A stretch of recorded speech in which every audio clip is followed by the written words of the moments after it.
Ali here. If you're here to hear about fundraising today and some tips on how to master fundraising, bid writing rather, I'm here for episode 4, which is the last session. So I promised 4 sessions on tips, and I am here to finish the final session. I shall decide whether or not I'll carry on and come back next Sunday, but 7 p.m. as promised, I'm going to go through some of the tips that I haven't covered before in the last 3 episodes.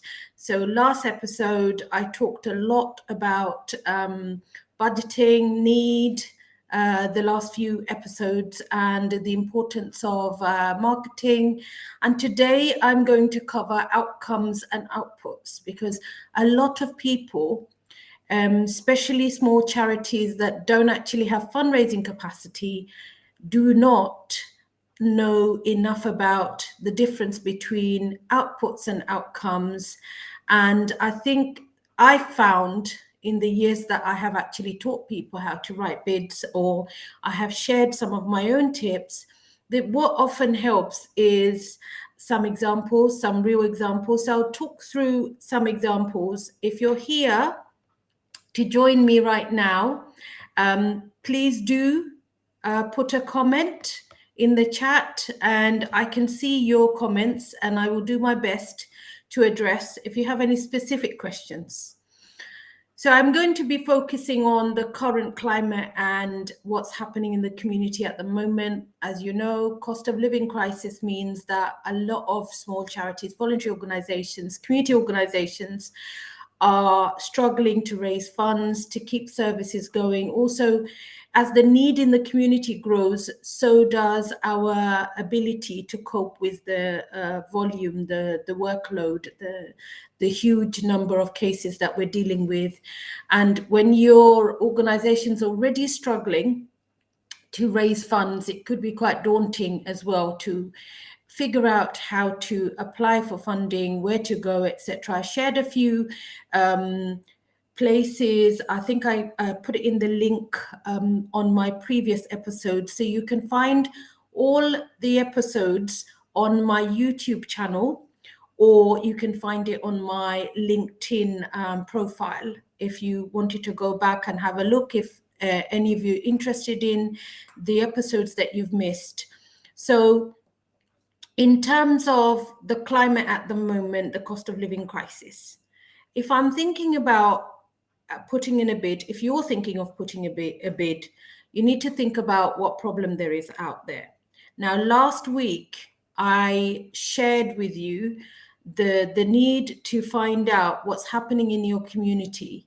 And as charities, the huge pressure on us to sometimes stop. Instead of trying to solve all of society's problems without stopping to review what we're doing and what needs to change and where we need to go for further funding, etc. So one of the biggest problems with the cost of living crisis, as you know, is probably isolation. So coming out of the pandemic, I know the charity I work at, Wolfen Forest Community Hub, we noticed a rise of cases where a lot of older people who had been shielded felt extremely isolated, and we tried to find ways that we could connect them back into the community, reintegrate people. So I would say if you're writing a bid and it's specifically focused at supporting the community during the cost of living crisis, your focus would be, so I'm going to give 3 examples. The first one would be the problem itself is isolation, that elderly people in particular, who, if we go back to when the pandemic started, they were the first people that ended up being shielding themselves. And in fact, many of them didn't even leave their house for 18 months to 2 years. So it must have been really hard coming out of the pandemic and reintegrating with the community. Many people struggling with mobility, etc. So the problem itself that you want to eradicate or at least reduce in society is isolation amongst elderly people. So that's the first problem.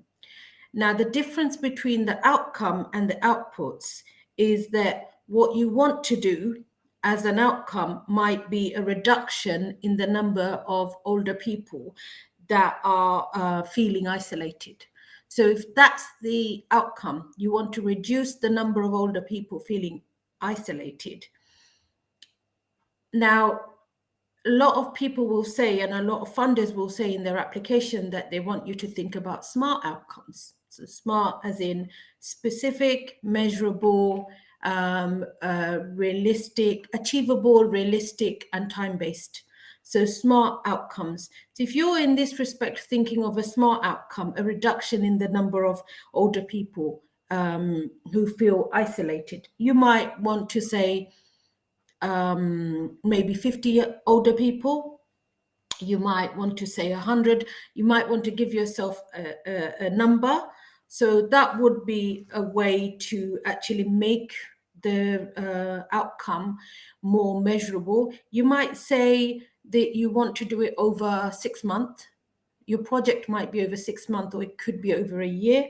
So if you want to achieve the outcome of reducing isolation in 100 people or say 50 people over a 6-month period, then the way you would do it is that you would have a number of outputs. And the time that you have decided on in terms of that SMART outcome could be, I don't know, by the end of December. So then that makes your outcome more SMART, because you've got numbers that you want to make a difference to, and you also have decided by when. So that, in a nutshell, is an outcome. A SMART outcome will say when you want to do it by, how many people you want to make a difference in. So you want to reduce isolation in 50 people by the end of December 23. And how will you do that? And that's the output. So the outcome itself is the difference that you want to make. And the output is how will you go about making that difference? A lot of people, when they write bids for the first time, and even those like myself who might be experienced, we often, can confuse the two. So it's really important that you understand the difference between the outcome and the output. Because to achieve that outcome, you can't just do it by one thing. There's got to be a number of ways that you can measure that outcome. So that is something that's separate through then outputs. So the output itself could be running exercise classes. It could be the other output, the number of people that either a weekly social club, exercise classes. You could be running something in your local community events, maybe 2-3 times. How would you measure that you've actually met the outcomes and the outputs, that you've delivered the outputs and the outcomes have been achieved? So the number of people that attend your activities, you would presumably hold a register. You would carry out a feedback consultation where you ask people about their views. You would monitor how often people attend those sessions. So that would be the way to measure the outcome. Obviously, getting feedback as in, quotation marks, even questionnaires, great. But as we know, digital exclusion is probably the highest amongst older people. So often I found in practice, you can put together all these fancy new ways of engaging people, consulting people, but a lot of the older community won't actually fill in those surveys because they might not have a laptop or access or know how to use internet, that kind of thing. So usually digital exclusion can become an issue in measuring that particular outcome. So another outcome for that particular need or problem in the community, isolation in older people, could be that you want to perhaps you realize that older people in some ways could, not older people, young people in some ways could contribute towards the overcoming of the isolation, that they could play a role, in which case you want to bring both communities together, the older generation and the younger generation. So you might have an outcome which is very much based on building trust. So you might say, again, a smart outcome, you want to increase trust between the older generation and the younger generation by December. And it doesn't really matter if you don't have numbers, but you want to put a time to it because it makes it easier to measure. So that would be your outcome. What would the outputs be? So obviously you'd have to design events or workshops or activities that involve joint working. So you'd have to include some sort of activity that either gets the older people into schools or colleges, or gets the young people into an environment like care homes where you might have a lot of older people, or sheltered housing. So those kind of examples would be outputs. And I did an activity where we took a group of older people and young people to the seaside together. And we booked a coach and a minibus. So that's how we got the two generations to interact with each other, because we gave the young people an activity, and that was to interview the older people to learn about their life experiences. So that kind of thing then can be measured via interviews with the older people, again, case studies, feedback from the young people, photos, videos that you're given permission to take. So that's a really good way of demonstrating to the funder, and also measuring for your own self, so you know what is working and what isn't, and how you can make improvements to the project for the future. Another outcome could be around older people and the lack of integration in the community. So how do you get older people to integrate more with the community? One way, or the outcome itself, could be increased social interaction between older people and their local community. So again, you could specifically, for this purpose, you could specifically target particular venues, like, for example, sheltered housing or care homes. And you could either go in them and run activities in those places and take groups. So it would involve partnership working, obviously a lot more challenging, but partnership working is the only way to build capacity within our sector. And a lot of these sheltered housing and care homes are crying out for community organizations to go in and work with their residents. So it'd be a really, really good way to increase that outcome. If you want to increase social interaction in older people, another way would be to get them out of the house to attend events. So I know that we do a Christmas lunch for pensioners, and a couple of local colleges that I know of, they also put on events for older people to attend. And that as well is a really good way of increasing social interaction between the older community and the wider community. Volunteering, of course, as well, because volunteering, for example, if you were doing a befriending project, you would be matching volunteers to older people who could be quite isolated. So you're encouraging them to interact with other people from the community. Most of the volunteers, of course, are likely to be local residents. So that's another way to overcome another output that will help you to measure whether you've achieved the outcome or not. Another problem, so the second problem in the community I can think of as a direct result of the cost of living crisis would be housing problems. So housing, as you know, in London is such a big issue. And the charity I work at, Waltham Forest Community Hub, in our borough, Waltham Forest, we don't actually have access to free legal advice. And there are quite a few London boroughs like that. And where most local authorities are going through the process of having to cut back on their budget, it's really hard to meet that rising need in the community for housing.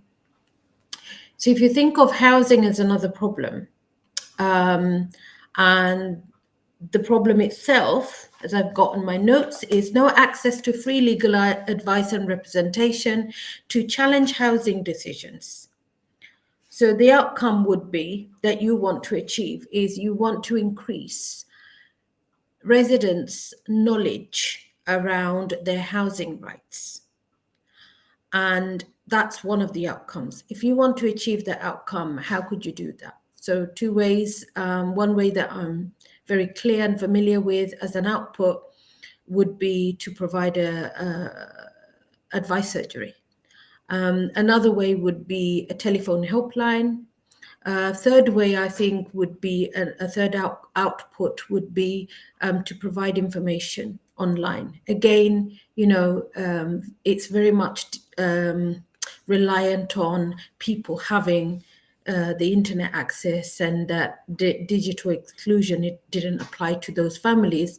If they're already in temporary housing, low-income families, and really struggling with digital exclusion, it's questionable whether or not we'd be able to, as an output, make as much of a difference via online information as we would do if we were holding a surgery, for example, or a telephone helpline.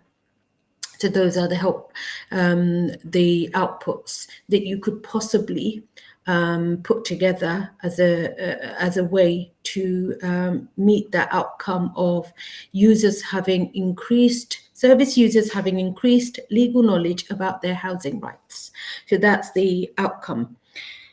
The third one would be, or another outcome would be, users are better supported to appeal housing decisions.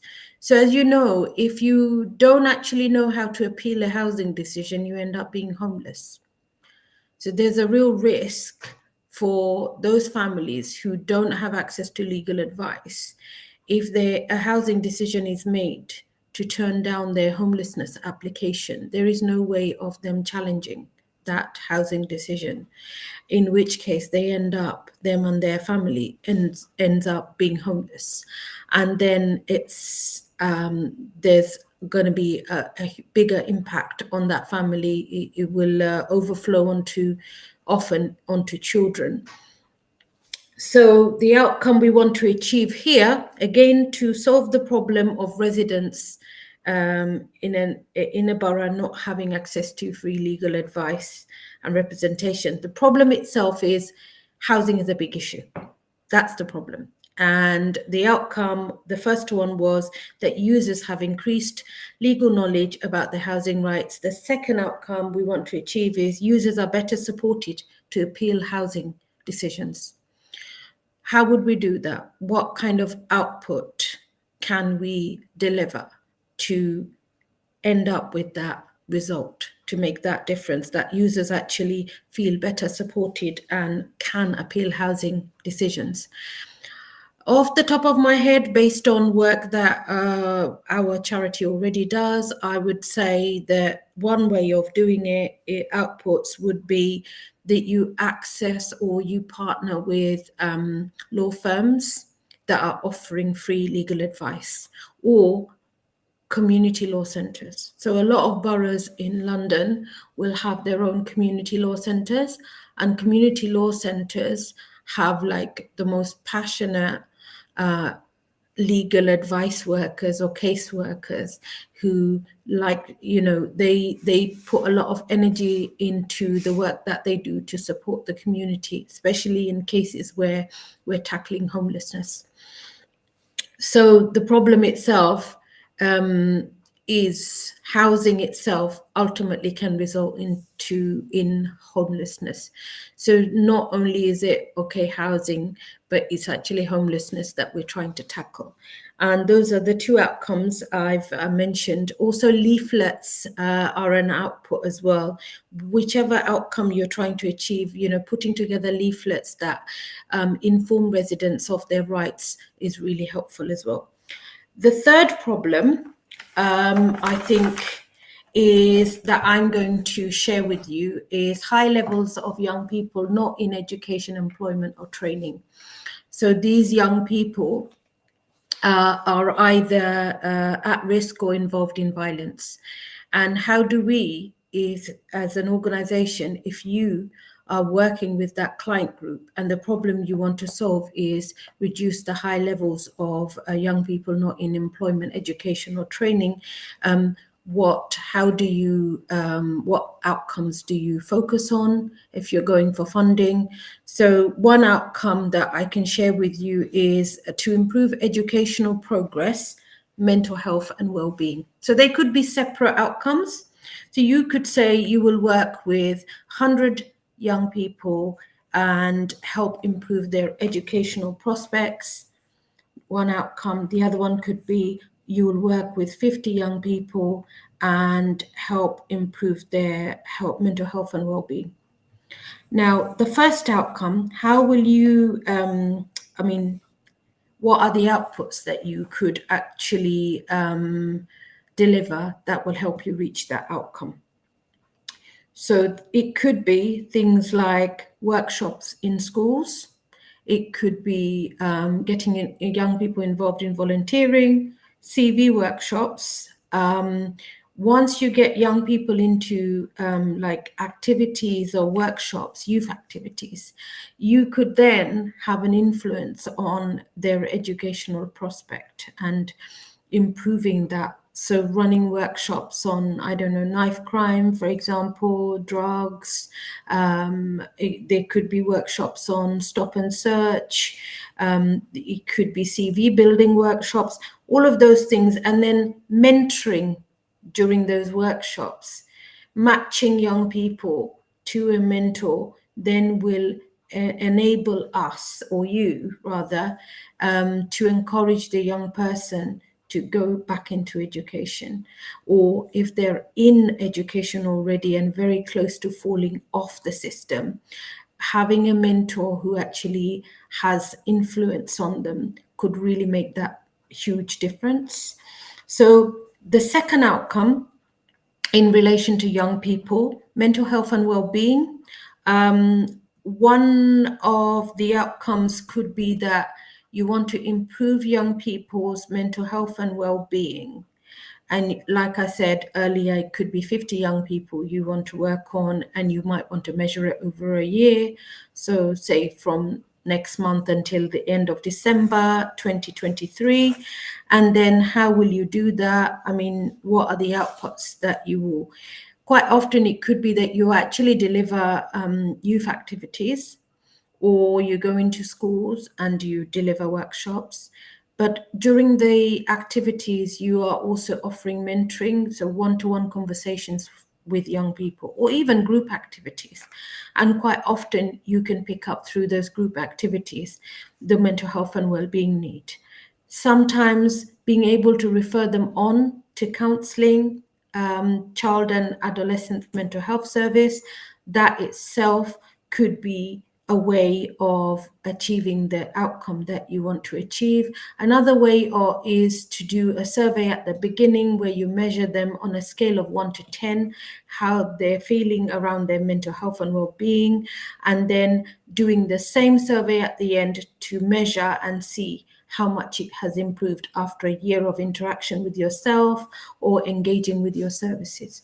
So that's just about as much as I can cover in terms of examples of outcomes and outputs.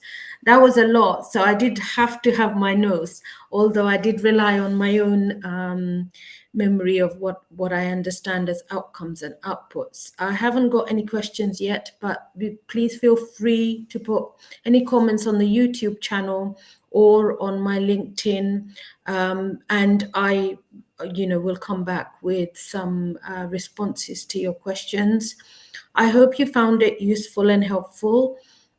This is meant to be the 4th episode, but I am thinking whether I should come back next Sunday and talk about the kind of problems that small charities struggle with, because I think if there are funders out there listening, it might be really useful, and also because a lot of small charities don't necessarily have the courage or the vulnerability to be very open about the things that they struggle with when it comes to accessing funding from some of the most common funders out there. I think fundraising is not rocket science, bid writing is not rocket science, but there's a lot that you have to consider before you're even ready for funding. So, and making sure your house is in order and you've got all the systems and processes in place so that you can actually report back to the funder after you've been funded. Because of course it's public funding, and it's really important that we are putting systems in place so that we are able to report back. Also, once you have the first amount of funding, or at least, the regardless of how much money you get, your track record starts building, and you cannot get your more and more funders to fund you until you build those systems that are going to be required to measure, to capture, and to report back to the funder. So yes, I think I've just instantly decided I will be back next Sunday, purely because my gut tells me I need to come back for one more episode 5, to talk about the common problems that small charities face. And I hope that it will be useful and helpful somehow. I'd really appreciate any feedback. Thank you to everybody who's here listening. I hope you find it helpful. And if you don't, I would like to know either way, because I also want to improve on being able to share information much more seamlessly and fluently and usefully. Thank you. Bye.